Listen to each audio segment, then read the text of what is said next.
concept.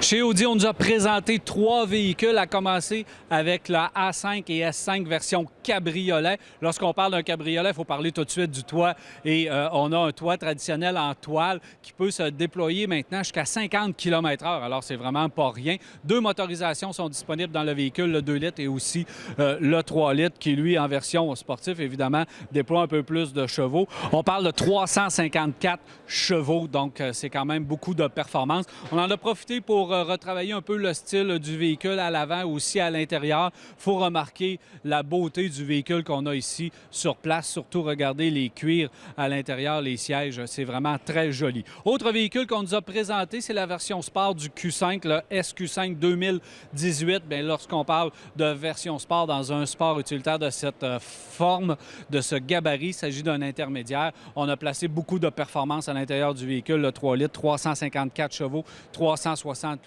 livres-pieds-couple. Et on a aussi travaillé le système Quattro, traction intégrale, pour qu'il soit plus sportif. Donc, on parle d'un Quattro Sport dans ce cas-là. Il laisse un peu plus de liberté aux roues arrière pour qu'on puisse s'amuser avec le véhicule. C'est vraiment agréable. On a aussi retravaillé le différentiel de ce côté-là. La direction, les roues également sont différentes et l'intérieur, bien sûr, les sièges sport, etc. Donc, c'est un beau véhicule.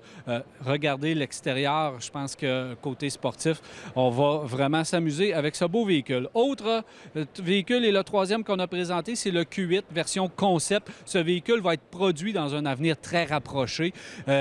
Évidemment, c'est un exercice de style, mais il faut regarder les phares, la calandre avant. On nous montre vers où on s'en va côté design avec ce véhicule et c'est très beau. C'est un 4 passagers. C'est un véhicule branchable qu'on a ici sur place. Et chose que j'aime beaucoup, c'est l'intérieur. Si on regarde le bloc instrument, la console centrale, tout est digital à l'intérieur du véhicule, mais aussi on utilise la réalité augmentée. Donc, on va projeter dans le pare-brise nos indications pour notre GPS. On va même nous montrer les piétons, les animaux qui passent sur la route.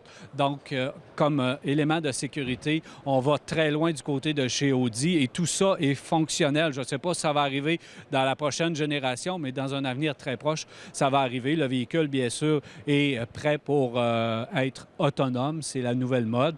Donc, tous les capteurs, senseurs, caméras sont là. Mais ce qu'il faut retenir, c'est que le Q8, oui, va arriver très bientôt sur nos routes et il va être produit l'an prochain.